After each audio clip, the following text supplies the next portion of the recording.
تو اللہ کے نبی صلی اللہ علیہ وسلم نے یہ فیصلہ کیا اور قریش کو جنگ سے بچا لیا۔ اللہ اکبر۔ بہت سارے بچے یتیم ہونے سے بچ گئے، بہت ساری عورتیں بیوہ ہونے سے بچ گئی۔ مزے کی بات یہ ہے کہ ان کو بھی بادشاہ چرواہا بننے کے بعد بنایا۔ حضرت داؤد اور سلیمان علیہ السلام، سب لوگ جانتے تھے ایک سچا انسان ہے، ایماندار انسان ہے، انتہائی نیک انسان ہے، رحم دل انسان ہے، اور جب بھی کسی سے گفتگو کرتا ہے یا جس سے ملتا ہے تو مسکرا کے ملتا ہے۔ چرواہا بنا کے اللہ سبحانہ و تعالیٰ نے ان کو تیار کیا کہ آپ کے اوپر آگے جا کے یہ سخت وقت آنے والا ہے، تو آپ تیار ہو جائیے۔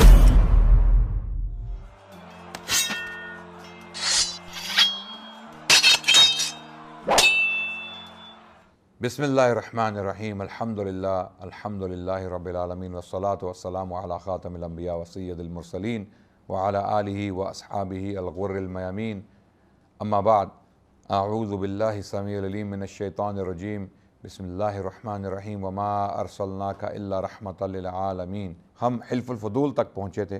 حلف الفضول کا واقعہ جو ہے مکے کے شہر میں ہوا کہ جب ایک شخص کو انصاف نہیں ملا، اس نے کچھ مال بیچا اور اس کو اس کے عوض اس کا ریٹرن نہیں ملا، تو اس نے مکے کے سرداروں سے انصاف مانگا اور مکے کے سرداروں نے اکٹھا ہو کر اس کو انصاف فراہم کیا۔ اس وقت اللہ کے نبی صلی اللہ علیہ وسلم اس میٹنگ میں، اس مجمع میں موجود تھے، اور موجود ہونے کا مطلب ہے کہ وہ اس کا حصہ تھے انصاف فراہم کرنے میں۔ اور یہ اسلام کے آنے سے یا قرآن کے نزول سے بہت پہلے کا واقعہ ہے۔ تو اللہ کے نبی صلی اللہ علیہ وسلم نے بعد میں بھی فرمایا کہ اگر حلف الفضول کا واقعہ آج بھی ہو، نبوت ملنے کے بعد بھی، نبوت کا اعلان ہونے کے بعد بھی، تو میں آج بھی بڑھ چڑھ کر اس میں حصہ لوں گا۔ یعنی ایک مسلمان کے لیے ایک نوبل انڈیور میں کام کرنا، بشرطے کہ اس میں کوئی شرک شامل نہ ہو، اس میں کوئی باطل یا کوئی منکر عنصر نہ ہو، اس صورت میں مسلمان ایسے واقعات یا ایسے مواقع ان میں بے شک شامل ہوں، بشرطے کہ انصاف مقصد ہو، کسی کے ساتھ اچھائی کرنا مقصد ہو۔ کیا ہم غیر مسلموں کے ساتھ مل کے اچھے کام کر سکتے ہیں؟ بے شک کر سکتے ہیں۔ یہیں سے ہمیں مثال ملتی ہے حلف الفضول سے۔ اگر کوئی غیر مسلم کسی مظلوم کی مدد کرنا چاہ رہے ہیں، کیا ان کے ساتھ ہم مل کے اس مظلوم کی مدد کر سکتے ہیں؟ بے شک کر سکتے ہیں۔ اس واقعے سے ہمیں یہی سبق ملتا ہے، بشرطے کہ وہاں پر کوئی شرک انوالو نہ ہو، کوئی گناہ نہ کیا جا رہا ہو، کوئی منکرات کا کوئی عنصر نہ ہو، تو اس صورت میں مسلمان مل جل کے غیر مسلمین کے ساتھ بھی نیک عمل، نیک کام کر سکتے ہیں۔ تو یہ کچھ واقعات تھے اللہ کے نبی صلی اللہ علیہ وسلم کے بچپن کے اور ان کی جوانی کے۔ اور اللہ کے نبی صلی اللہ علیہ وسلم کی جوانی یا جو بچپن ہے، اس کے بارے میں صحیح اوتھینٹک انفارمیشن ملنا بہت مشکل ہے۔ اسی لیے جب آپ سیرت کی کتابیں اٹھا کے پڑھیں گے تو مکے کی جو زندگی ہے اللہ کے نبی صلی اللہ علیہ وسلم کی، وہ بہت مختصر بیان کی گئی ہے، اور مدینے کی زندگی کی تفصیلات جو ہیں وہ بہت ضخیم ہیں۔ اس کی وجہ کیا ہے؟ بہت سارے لوگ یہ پوچھتے ہیں کہ اس کی وجہ یہ ہے کہ جو انفارمیشن کلیکشن کا جو پروسیس تھا، مکے کی زندگی بہت کیوٹک تھی، اس میں بہت ظلم ہوا اللہ کے نبی صلی اللہ علیہ وسلم کے ساتھ اور ان کے صحابیوں کے ساتھ، اور ان کی جان جو ہے وہ خطرے میں تھی، سب کی، اللہ کے نبی کی بھی اور ان کے صحابیوں کی بھی، ان کے ماننے والوں کی بھی۔ تو انفارمیشن کلیکٹ کرنا اور اس کو ٹرانسمٹ کرنا وہ اتنا آسان کام نہیں تھا۔ اسی لیے جو مکے کی زندگی کے بارے میں انفارمیشن ہمیں ملتی ہے وہ بہت کم ملتی ہے، جو ملتی ہے الحمدللہ جو اوتھینٹک ہے وہ اتنی ضخیم نہیں ہے، اتنی تفصیل اس میں موجود نہیں ہے جتنی مدینے کی زندگی ہجرت کے بعد، کیونکہ مسلمانوں کو ایک جو ہے امن کا گہوارہ ملا۔ یعنی امن تو کم تھا، کیونکہ اللہ کے نبی صلی اللہ علیہ وسلم اپنے آخری 10 سال بھی جو ہیں وہ جنگیں ہی لڑتے رہے اپنے دفاع میں، جب ان پر حملے کیے گئے، جس کی تفصیل انشاءاللہ ہم بیان کریں گے۔ تو مکے کی زندگی کی تفصیلات جو ہیں وہ نسبتاً کم ہیں۔ تو حلف الفضول کے بعد اللہ کے نبی صلی اللہ علیہ وسلم جو ہے وہ کچھ انہوں نے سخت زندگی گزاری غربت کی وجہ سے۔ ظاہر ہے ان کے والد فوت ہو چکے تھے، اور ابو طالب جو ہیں وہ خود کوئی اتنے امیر شخص نہیں تھے، گو کے سردار تھے، قریش کے سردار تھے، اس میں کوئی شک نہیں ہے۔ ایک نوبل فیملی سے تعلق تھا اللہ کے نبی صلی اللہ علیہ وسلم کا، لیکن زندگی گزارنے کے لیے اللہ کے نبی صلی اللہ علیہ وسلم نے بکریاں بھی چرائیں، اللہ کے نبی صلی اللہ علیہ وسلم نے ایک شیپرڈ کی حیثیت سے بھی کام کیا، اور کچھ مکے کے کچھ لوگوں کی بکریاں چرانے کے عوض ان کو چند قیرات ملتے تھے، اور اپنی جوانی کا بہت سارا حصہ جو اللہ کے نبی صلی اللہ علیہ وسلم نے وہ مکے کے لوگوں کی بکریاں چرانے میں بھی گزارا۔ اور اس میں بھی اللہ کی حکمت ہے، جو اللہ سبحانہ و تعالیٰ کسی انسان کو کبھی زندگی میں مشکلات سے گزارتے ہیں یا سخت وقت سے گزارتے ہیں، مشقت سے گزارتے ہیں، جو میں پیغام آپ کو دینا چاہتا ہوں اس واقعے کی روشنی میں، یعنی ان حالات کی روشنی میں، وہ یہ ہے کہ انسان کی زندگی میں کبھی مشقتیں آتی ہیں، مشکلات آتی ہیں، اور کبھی کبھی اس کے ساتھ مثال کے طور پہ بچپن میں شاید زیادتی بھی ہوئی ہو، سخت وقت گزارا ہو بچے نے، اور وہ بچہ بڑا ہو کر گلا کرتا ہے کہ یا اللہ میرے ساتھ اس طرح کیوں ہوا، لیکن وہ بچہ شاید یہ نہیں جانتا کہ اس کے ساتھ جو واقعات بچپن میں ہوئے ہیں وہ اس لیے ہوئے ہیں کہ اللہ تعالیٰ اس کو کسی بڑے مقصد کے لیے تیار کر رہے ہیں۔ اللہ سبحانہ تعالیٰ کا اس کے لیے کوئی پلان ہے۔ اور آپ نے دیکھا ہوگا عموماً جو لیڈرز ہیں، جو بڑے بڑے کام کرتے ہیں، جو بڑی بڑی ایجادات کرتے ہیں، جن کی بڑی بڑی اچیومنٹس ہیں دنیا کی تاریخ میں، آپ ان کی تاریخ اٹھا کے دیکھیں کہ وہ کوئی نارمل ممی ڈیڈی فیملی سے نہیں آ رہے۔ میں ممی ڈیڈی فیملیز کے خلاف نہیں ہوں، رائٹ؟ جو بچے بہت پیار اور محبت سے پالے جاتے ہیں، جن کو ماں باپ روئیوں کی طرح، روئی کے گالوں کی طرح جو نہیں وہ پالتے ہیں، یعنی ان کو کوئی تکلیف نہیں ہونے دیتے، ان کو باہر بھی نہیں نکلنے دیتے، وہ بچے اکثر جو ہیں وہ ایک عام زندگی ہی گزارتے ہیں۔ ان کا مقصد یہی ہوتا ہے کہ ہم بس بڑے ہو جائیں، ہمیں نوکری مل جائے، ہم اپنی زندگی گزار دیں اور مر جائیں، یعنی وہ ایک عام زندگی گزارتے ہیں۔ لیکن جو با مقصد زندگی لوگ گزارتے ہیں وہ اس لیے گزارتے ہیں کہ ان کی جو بچپن میں زندگی گزری تھی وہ بہت سخت گزری تھی، عام چیزوں سے ان کا کام نہیں بنتا۔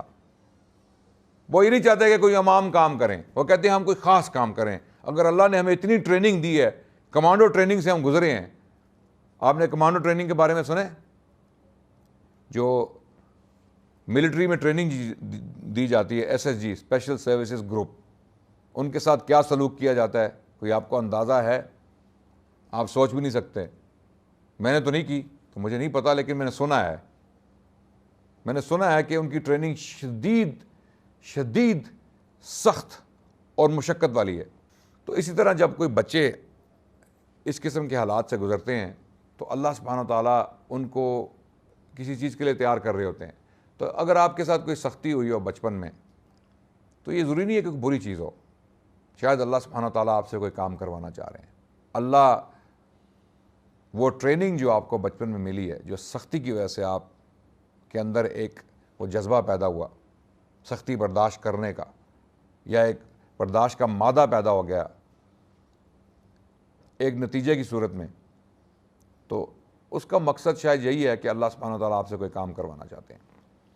تو اسی طرح اللہ نے اپنے انبیاء کو ہمیشہ چرواہا کیوں بنایا؟ بڑے بڑے انبیاء ہیں، اللہ نے ان کو بادشاہ کیوں نہیں بنایا؟ حالانکہ ایسے بھی انبیاء ہیں جو بادشاہ تھے، نو ڈاؤٹ، لیکن وہ بھی چرواہے تھے۔ مزے کی بات یہ ہے کہ ان کو بھی بادشاہ چرواہا بننے کے بعد بنایا۔ حضرت داؤد اور سلیمان علیہ السلام دونوں نے بکریاں چرائیں، بنو اسرائیل سے ان کا تعلق تھا۔ تو بادشاہ بھی آپ صحیح تبھی بن سکتے ہیں جب آپ مشقت سے گزرے ہوں، جب آپ کو تخت وراثت میں ملے گا، پلیٹ پہ رکھ کے آپ کے سامنے تخت دیا جائے گا۔ اب یہ دیکھا ہوگا آپ نے، بہت ساری مثالیں ہیں، کچھ لوگ ہوتے ہیں وہ غربت سے آتے ہیں، انتہائی غریب ہوتے ہیں، کچھ بزنس مین وہ بہت محنت کرتے ہیں، بڑا کاروبار جو ہے وہ کھڑا کرتے ہیں اپنے لیے، بڑی بڑی بلڈنگز بناتے ہیں، بڑی بڑی ہاؤسنگ سوسائٹیز جو ہیں وہ بنا کے بیچ دیتے ہیں اور ارب خرب پتی ہو جاتے ہیں، لیکن ان کے آگے آنے والی اولاد جو ہے وہ اس پیسے کو اپریشیٹ نہیں کرتی، کیونکہ انہوں نے محنت نہیں کی۔ محنت کرنے والے جو ہیں اس کی صحیح قدر کرتے ہیں، لیکن جنہوں نے محنت نہیں کی، جن کو وراثت میں مل گئی ہے بچپن میں ہی، جن کی پیدائش ہی پرائیویٹ جیٹ میں ہو یا رولز رائس میں ہوئی ہو، تو وہ تو رولز رائس کو اس طرح ہی استعمال کریں گے جس طرح آپ اپنی آلٹو کو، یا یہ دوسری چھوٹی گاڑیاں جو ہے آج کل جو ہیں ہمارے علاقے میں اس طرح استعمال کریں گے، بلکہ کچھ لوگ تو بڑے اچھے طریقے سے استعمال کرتے ہیں کیونکہ ان کی وہی جمع پونجی ہوتی ہے۔ تو مقصد یہ بتانے کا یہی ہے کہ جو لوگ مشقت سے گزرے ہیں وہ قدر کرتے ہیں اپنی اچیومنٹس کی، بعد میں آنے والے لوگ، اسی لیے اللہ سبحانہ وتعالیٰ نے انبیاء کو مشقت کروائی، ان کو سخت جان بنایا تاکہ آگے آنے والا جو سخت وقت ہے اس میں وہ وقت گزار لیں۔ حضرت موسیٰ علیہ السلام کا واقعہ بہت زبردست واقعہ ہے۔ اللہ کے نبیوں میں سے ایک عظیم نبی رسول اللہ کے رسول بنو اسرائیل کی طرف، ان کو کیسے اللہ نے تیار کیا؟ پہلے دریا میں ان کی والدہ محترمہ نے ان کو چھوڑ دیا، اللہ نے حکم دیا کہ آپ نے اس کی جان بچانی ہے تو اس کو دریا میں ڈال دیں، یہاں بھی توکل۔ یہ ایک اور واقعہ ہے، جس طرح حضرت ابراہیم علیہ السلام نے حضرت اسماعیل اور حضرت ہاجرہ کو ایک بیابان میں چھوڑ دیا، بے یار و مددگار، بظاہر بے یار و مددگار، ان کو اللہ کی پروٹیکشن کی امید تو تھی، اللہ نے وعدہ کیا تھا کہ میں ان کو پروٹیکٹ کروں گا، آپ ان کو چھوڑ دیں۔ اسی طرح حضرت موسیٰ علیہ السلام کی والدہ محترمہ، انہوں نے حضرت موسیٰ علیہ السلام کو اللہ کے حوالے کر دیا، لٹرلی اللہ کے حوالے کر دیا، یعنی حقیقی معنوں میں ٹوکری میں ڈال کے دریائے نیل میں بہا دیا۔ توکل اللہ، اور اللہ وہی ٹوکری جو ہے وہ فرعون کے گھر لے آئے، اور وہی بچہ جس کی وجہ سے فرعون بچوں کا قتل عام کر رہا تھا بنو اسرائیل میں، وہی بچہ اس کے گھر کے اندر پہنچ گیا اور وہیں اس بچے کی پرورش ہوئی۔ اب اس بچے کی جو پرورش ہوئی وہ محل کے ماحول میں ہوئی، ایک شہزادے کی طرح۔ حضرت موسیٰ علیہ السلام کی جو اول زندگی تھی، جو پہلی زندگی، جو شروع کی زندگی تھی، وہ ایک شہزادے کی حیثیت سے انہوں نے گزاری۔ ظاہر ہے فرعون کے خاندان میں ان کی پرورش ہو رہی ہے اور ان کو کوئی سستا کھانا تو نہیں کھلایا جائے گا، ان کا جو کمرہ ہوگا کوئی عام کمرہ تو نہیں ہوگا، ان کا رہن سہن کوئی عام رہن سہن تو نہیں ہوگا، بنو اسرائیل تو غلام تھے۔ لیکن جب اللہ نے ان کو نبوت دینے کا فیصلہ کیا، جب وہ وقت آیا تو اللہ نے ان کو صحرا میں پہنچایا۔ صحرا میں پہنچانے کے بعد ان کو ایک چرواہا بنایا۔ حضرت شعیب علیہ السلام کے ساتھ ان کی ملاقات ہوئی، رائٹ، اور پھر ان کو چرواہا بنایا، ان کو اس مشقت سے گزارا۔ اس سے پہلے کہ آپ واپس جائیں اللہ کی دعوت کا کام کریں، تھوڑی مشقت سے گزرنا پڑا، تیار کیا۔ اگر وہیں سے محل کا شہزادہ ہوتے اور وہیں پر ان پر وحی نازل ہوتی تو ممکن ہے وہ کام نہ کر سکتے، ممکن ہے وہ کام ان کے لیے مشکل ہوتا۔ اتنی آرام اور آسائش کی زندگی چھوڑ کے اچانک جو ہے وہ ان کے اوپر وحی نازل ہو جاتی کہ بھئی اب آپ نبی ہیں اللہ کے، اب آپ اللہ کی طرف بلائیں آل فرعون کو، تو شاید حضرت موسیٰ علیہ السلام تیار نہ ہوتے۔ اللہ نے ان کو نکالا محل سے، جو بھی حالات ہوئے، جو بھی حالات بنائے گئے، جو بھی اللہ کا پلان تھا اس کے مطابق ان کو وہاں سے نکالا، ان کو بھاگنا پڑا وہ شہر چھوڑ کے۔ جب وہ گئے تو انہوں نے کافی لمبا عرصہ جو ہے وہ صحرا میں گزارا، پہاڑوں میں گزارا، سخت زندگی گزاری، کہاں شہزادہ اور کہاں چرواہا، لیکن چرواہا بنایا ان کو، چرواہا بنانے کے بعد ان کو واپس لایا گیا۔ تو اسی لیے حضرت عیسیٰ علیہ السلام کو چرواہا بنایا کہ ان کا جو واسطہ ہے، جو ان کا ٹکراؤ ہے، وہ ایسے لوگوں سے ہوگا جو بہت سٹبن لوگ ہوں گے، بہت ڈھیٹ لوگ ہوں گے، اور وہ ان کے پیغام کو رد کریں گے۔ اس صورت میں آپ کو صبر کی ضرورت پڑے گی۔ اور پھر جب اللہ کے نبی صلی اللہ علیہ وسلم کو اللہ نے چرواہا بنایا صلی اللہ علیہ وسلم، تو اس کا مقصد بھی یہی تھا کہ بعد میں جو آیات نازل ہوئیں وحی کے بعد، کہ اللہ کے نبی صبر کرنا ہے۔ یا ایھا المدثر قم فانذر وربک فکبر وثیابک فطہر والرجز فہجر، اور پھر آگے جا کے وَلِرَبِّكَ فَاصْبِرْ وَلِرَبِّكَ فَاصْبِرْ، اپنے رب کے لیے آپ صبر کرنا ہے۔ اب صبر کیسے کرنا ہے جب صبر کی استطاعت ہی نہیں ہے، صبر کی طاقت ہی نہیں ہے، تو صبر کس طرح کرنا ہے؟ تو وہ پہلے ہی اللہ سبحانہ و تعالیٰ نے ان کو اتنی مشکلات سے گزار دیا تھا۔ ایک یتیم بنایا، یتیم ہونے کے بعد ایک سخت وقت گزرا ان کے بچپن میں، اور اس کے بعد ان کو چرواہا بنایا، اور چرواہا بنا کے اللہ سبحانہ و تعالیٰ نے ان کو تیار کیا کہ آپ کے اوپر آگے جا کے یہ سخت وقت آنے والا ہے، تو آپ تیار ہو جائیے۔ اور اللہ کے نبی صلی اللہ علیہ وسلم اس وقت اس دور سے گزر رہے تھے۔ پھر 25 سال کی عمر میں اللہ کے نبی صلی اللہ علیہ وسلم جو ہے وہ شام کے علاقے کی طرف گئے اور کچھ تجارت کی۔ مکے کی ایک امیر خاتون تھی خدیجہ کے نام سے، جو بیوہ تھی اس وقت، اور مکے کے بڑے بڑے سردار ان سے شادی کرنا چاہتے تھے، بڑے بڑے سردار۔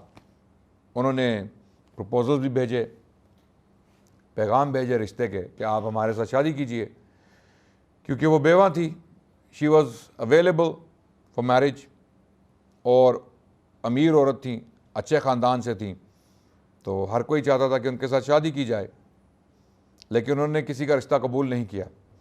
جب اللہ کے نبی صلی اللہ علیہ وسلم ان کا کچھ مال شام لے کے گئے کاروبار کے مقصد سے، تو وہاں پر بہت منافع ہوا۔ اللہ کے نبی صلی اللہ علیہ وسلم نے یہ دکھایا اپنے عمل سے، اپنے کردار سے، کہ ان کے کام کرنے میں بہت برکت ہے، کیونکہ وہ ایک سچے انسان تھے، ایماندار انسان تھے، تو جن لوگوں کے ساتھ ان کی ڈیلنگز ہوئیں وہ بھی ان سے بہت خوش تھے، اور بہت منافع ہوا۔ تو جب اللہ کے نبی صلی اللہ علیہ وسلم یہ مال لے کر واپس آئے اور منافع جب دیکھا حضرت خدیجہ نے، تو انہوں نے پوچھا اپنے غلام میسرہ سے کہ یہ کس طرح ہوا؟ تو انہوں نے سارے واقعات جو حضرت خدیجہ کو بتائے، تفصیلات تو ہمیں نہیں ملتی، لیکن واقعات بتائے کہ اللہ کے نبی صلی اللہ علیہ وسلم نے اس طرح لوگوں کے ساتھ ڈیل کیا۔ تو حضرت خدیجہ جو ہیں بہت متاثر ہوئیں، گو کہ وہ عمر میں تھوڑی بڑی تھی اللہ کے نبی صلی اللہ علیہ وسلم سے۔ کچھ روایات میں آتا ہے کہ وہ 35 سال کی تھیں، کچھ میں آتا ہے کہ وہ 40 سال کی تھیں، اور اللہ کے نبی صلی اللہ علیہ وسلم اس وقت 25 سال کے تھے۔ تو انہوں نے باوجود اس کے کہ اللہ کے نبی صلی اللہ علیہ وسلم ان کے لیے کام کر رہے تھے، ان کا کاروبار کر رہے تھے، اور مالی لحاظ سے بھی ان سے کمزور تھے، حضرت خدیجہ رضی اللہ عنہا نے نکاح کا پیغام حضرت رسول اللہ صلی اللہ علیہ وسلم کی طرف بھیجا کہ آپ مجھ سے شادی کر لیجئے۔ اس کی وجہ یہی تھی کہ اللہ کے نبی کا کردار اور ان کے بارے میں جو تفصیلات بیان کی گئیں حضرت خدیجہ کے سامنے، وہ اس سے متاثر ہوئیں۔ پھر حضرت خدیجہ رضی اللہ عنہا نے نکاح کا پیغام اللہ کے نبی صلی اللہ علیہ وسلم کی طرف بھیجا، اور حضرت محمد صلی اللہ علیہ وسلم نے اپنے چچا ابو طالب سے مشورہ کیا، اور ابو طالب نے یہی مشورہ دیا کہ آپ نکاح کر لیجئے، اور حضرت ابو طالب نے ہی جو ہے وہ نکاح پڑھایا۔ اللہ کے نبی صلی اللہ علیہ وسلم کی حضرت خدیجہ سے اولاد ہوئی۔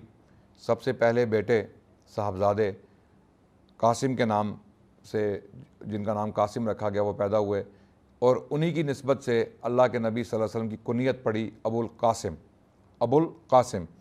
تو بعد میں بھی اللہ کے نبی صلی اللہ علیہ وسلم کو ابو القاسم کہہ کے بلایا جاتا رہا، اور پھر انہی سے حضرت خدیجہ کے بطن سے اللہ کے نبی صلی اللہ علیہ وسلم کی 4 صاحبزادیاں پیدا ہوئیں، زینب، رقیہ، ام کلثوم اور فاطمہ رضی اللہ عنہا۔ اور پھر ایک اور صاحبزادے پیدا ہوئے عبداللہ کے نام سے، جن کا لقب طیب اور طاہر۔ طیب اور طاہر دونوں لقب القاب جو تھے وہ عبداللہ کے تھے، جو اللہ کے نبی صلی اللہ علیہ وسلم کے صاحبزادے تھے۔ تو اللہ کے نبی کے جو بیٹے تھے صاحبزادے، دونوں بچپن میں ہی فوت ہو گئے، ان کی وفات ہوئی، اور 4 بیٹیاں جو ہیں وہ حیات رہیں، اور تقریباً تمام بیٹیاں جو ہیں وہ اللہ کے نبی کی زندگی میں ہی فوت ہو گئیں، سوائے فاطمہ رضی اللہ عنہا کے۔ زینب، رقیہ، ام کلثوم، یہ تینوں بیٹیاں اللہ کے نبی صلی اللہ علیہ وسلم کی زندگی میں ہی ان کی وفات ہوئی، اور رقیہ اور ام کلثوم جو ہیں وہ حضرت عثمان کے نکاح میں آئیں۔ زینب جو تھیں ان کا نکاح ابو العاص کے نام سے ایک مکے کے شخص تھے، جنہوں نے بعد میں اسلام بھی قبول کیا، ان کے ساتھ ہوا، اور فاطمہ رضی اللہ عنہا کا نکاح حضرت علی رضی اللہ عنہ، جو حضرت ابو طالب کے صاحبزادے تھے، ان کے ساتھ ہوا۔ تو اس لیے جب ہم ابو طالب کے لیے حضرت کا لفظ استعمال کرتے ہیں تو اس لیے کرتے ہیں کہ ان کی رسپیکٹ کی جائے، ہمارے دل میں ان کے لیے احترام ہے۔ گو کہ ہماری روایات میں یہی آیا ہے کہ ابو طالب جو ہیں وہ ایک مسلمان کی حیثیت سے ان کی وفات نہیں ہوئی۔ اہل تشیع اس سے اختلاف کرتے ہیں، وہ کہتے ہیں کہ ابو طالب یقیناً مسلمان تھے، لیکن اہل سنت کا جو موقف ہے وہ یہی ہے، جو میجورٹی اہل سنت، جو اکثریت ہے اہل سنت کے علماء کی، ان کا موقف یہی ہے کہ ابو طالب جو ہیں وہ اسلام لانے سے پہلے یا اسلام نہیں لائے تھے جب ان کی وفات ہوئی۔ اور اس کے بارے میں قرآن کی آیت جو ہے وہ اس صورت میں یا اس ضمن میں پیش کی جاتی ہے، سورۃ القصص کی آیت، اعوذ باللہ من الشیطان الرجیم، انک لا تہدی من احببت ولکن اللہ یہدی من یشاء وہو اعلم بالمہتدین، کہ اے اللہ کے نبی صلی اللہ علیہ وسلم آپ ان لوگوں کو ہدایت نہیں دے سکتے جن سے آپ کو محبت ہے۔ تو یہ آیت ابو طالب کے بارے میں نازل ہوئی تھی، اور یہ واقعہ بعد میں بیان کریں گے انشاءاللہ جب ہم اس موقع پر پہنچیں گے۔ اللہ کے نبی صلی اللہ علیہ وسلم نے تقریباً 10 سال کا دور گزارا حضرت خدیجہ کے ساتھ۔ 35 سال کی عمر میں ایک اور واقعہ پیش آیا، جو تھا کعبے کی تعمیر نو اور حجر اسود کو نصب کرنے کا تنازع۔ تو جب کعبے کو دوبارہ تعمیر کیا گیا، قریشیوں نے، سرداروں نے یہ فیصلہ کیا کہ کعبے کو دوبارہ تعمیر کیا جائے، تو اس وقت بھی یہ لوگ اتنے کیئرفل تھے کعبے کے بارے میں کہ انہوں نے اعلان کر دیا کہ کوئی حرام کمائی کعبے کی تعمیر نو کے لیے پیش نہ کرے۔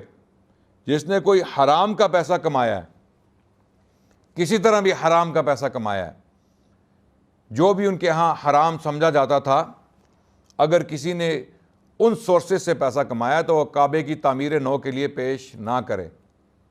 اور آج بھی ہمیں یہی سبق لینا چاہیے۔ جو لوگ مسجدوں میں چندہ دیتے ہیں وہ سوچ لیں کہ اگر ان کی کمائی حرام کی ہے، اسلام کی روشنی میں، اسلام کی جو تعلیمات ہیں ان کی روشنی میں اگر ہمیں کسی چیز کا بتایا گیا کہ یہ حرام ہے اور ہم اس کاروبار میں مبتلا ہیں، تو مسجد میں پیسے دینے سے آپ کی حرام کی کمائی حلال نہیں ہو سکتی، اور نہ آپ کو اس کا ثواب ملے گا۔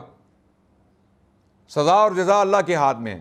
ہم وہی بیان کر رہے ہیں جو ہمیں بتایا گیا ہے، جو ہمیں پڑھایا گیا ہے۔ ہم یہاں فتوے نہیں دے رہے، کوئی کسی کو جج نہیں کر رہے، لیکن آپ خود ہی سمجھیے کہ اگر آپ کی کمائی حرام کی ہے تو اس کو نیکی کے کام میں استعمال مت کریں۔ حرام کی کمائی سے صدقہ مت دیں، حرام کی کمائی سے مسجد کی تعمیر مت کیجیے، حرام کی کمائی سے کسی بیوہ کی یا کسی یتیم کی کفالت مت کیجیے، اس میں ثواب ملنے کی امید نہیں ہے۔ تو اسی لیے یہ چیز تو کفار قریش بھی سمجھتے تھے، یہ تو ان کی عقل میں بھی بات آ گئی کہ حرام کی کمائی کعبے کی تعمیر میں نہیں ڈالنی۔ کعبے کو تعمیر کیا گیا، اور جب حجر اسود کو نصب کرنے کا موقع آیا تو سردار آپس میں لڑ پڑے۔ یہ بہت بڑا ایک موقع تھا اور بہت بڑی سعادت تھی ان سرداروں کے لیے۔ تو ہر سردار یہی کہہ رہا تھا، قریشی سردار جو ان کے قبائل تھے چھوٹے چھوٹے، سب آپس میں رشتہ دار تھے، لیکن ان کے چھوٹے چھوٹے قبیلے تھے، فیملیز تھیں، تو فیملیز کے جو لیڈرز تھے وہ آپس میں لڑ پڑے۔ انہوں نے کہا نہیں، ہمارا سردار جو ہے وہ نصب کرے گا۔ دوسرا قبیلہ کہنے لگا نہیں، ہمارا سردار جو ہے وہ حجر اسود کو نصب کرے گا۔ تو اس جھگڑے کا اب نتیجہ جو ہے وہ جنگ کی صورت میں نظر آنے لگا کہ اب جنگ ہوگی آپس میں ان قبائل کی۔ تو پھر یہ فیصلہ کیا گیا کہ اب جو شخص کعبے کے احاطے میں داخل ہوگا ہم اس کو اپنا جو ہے حکم بنا لیں گے، وہ جو فیصلہ کرے گا ہم اس کو مان لیں گے۔ جو شخص بھی داخل ہوگا ہم اس کو اپنا حکم یا اپنا آربیٹریٹر مان لیں گے۔ اللہ کی قدرت، اللہ کا کرنا۔ کون داخل ہوا؟ اللہ کے نبی صلی اللہ علیہ وسلم۔ اور جب سرداروں کی نظر محمد صلی اللہ علیہ وسلم پر پڑی تو انہوں نے کہا ان سے ہم سب راضی ہیں، اس شخص سے ہم سب راضی ہیں۔ کیوں؟ مکے میں اللہ کے نبی صلی اللہ علیہ وسلم کی کیا حیثیت تھی؟ سب لوگ جانتے تھے ایک سچا انسان ہے، ایماندار انسان ہے، اور انتہائی نیک انسان ہے، رحم دل انسان ہے، اور جب بھی کسی سے گفتگو کرتا ہے یا جس سے ملتا ہے تو مسکرا کے ملتا ہے صلی اللہ علیہ وسلم۔ تو انہوں نے کہا فیصلہ کیجئے۔ تو اللہ کے نبی صلی اللہ علیہ وسلم نے فرمایا کہ چادر ڈالیے۔ ایک چادر ڈالی گئی، اس میں حجر اسود جو ہے وہ حجر اسود جو ہے اس میں درمیان میں رکھا گیا، اور اللہ کے نبی صلی اللہ علیہ وسلم نے سب سرداروں کو کہا کہ ہر سردار چادر کا ایک کونا پکڑ لے اور آپ چادر اٹھائیے اور میں جو ہے وہ اس پتھر کو نصب کر دوں گا. اس طرح ہم سب کا حصہ جو ہے وہ اس میں پڑ جائے گا, جھگڑا نہیں پڑے گا. یعنی اللہ کے نبی صلی اللہ علیہ وسلم کی ذات نبوت کا اعلان ہونے سے پہلے بھی اس قسم کی ذات تھی کہ وہ جھگڑوں کو مٹانے والی ذات تھی. وہ نہیں چاہتے تھے کہ جھگڑا بڑھے یا لوگوں کے آپس میں جو ہے تنازع ہوں یا لڑائیاں ہوں یا جنگیں ہوں. تو اللہ کے نبی صلی اللہ علیہ وسلم نے یہ فیصلہ کیا اور قریش کو جنگ سے بچا لیا. اللہ اکبر.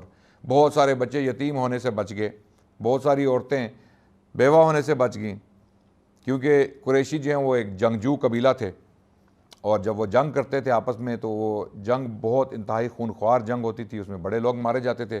تو اللہ کے نبی صلی اللہ علیہ وسلم نے نبوت کا اعلان ہونے سے پہلے 35 سال کی عمر میں یہ جنگ جو ہے وہ ان سے جو ہے پھیر دی, یعنی اس کو ہٹا دیا.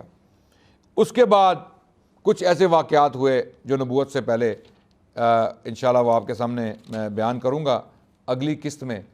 تب تک کے لیے آپ سے اجازت چاہتا ہوں. اگلی قسط میں انشاءاللہ ہم کچھ ایسے واقعات آپ کے سامنے پیش کریں گے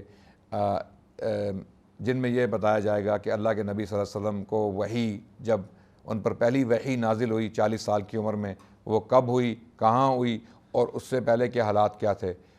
اور انشاءاللہ تعالی بہت ساری اور چیزیں اگلی قسط میں آپ کے سامنے پیش کریں گے. تب تک کے لیے السلام علیکم والحمد للہ رب العالمین.